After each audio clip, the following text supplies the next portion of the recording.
Heippa! Moikka!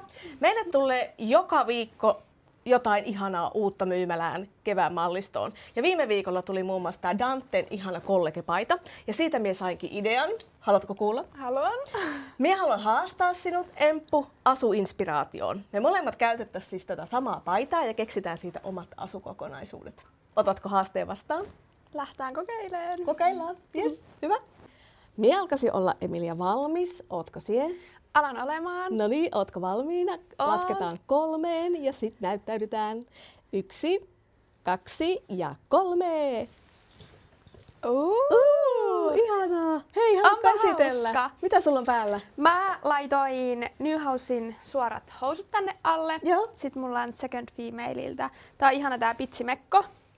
Ja sit mä tän kerrostin tällä Oi. Danten upeudella. Ja sit mulla on Pukelan nilkkurit täällä alla. Ihana. Jotenkin arkinen, mutta silti juhlallinen. Pieni twisti. Kyllä.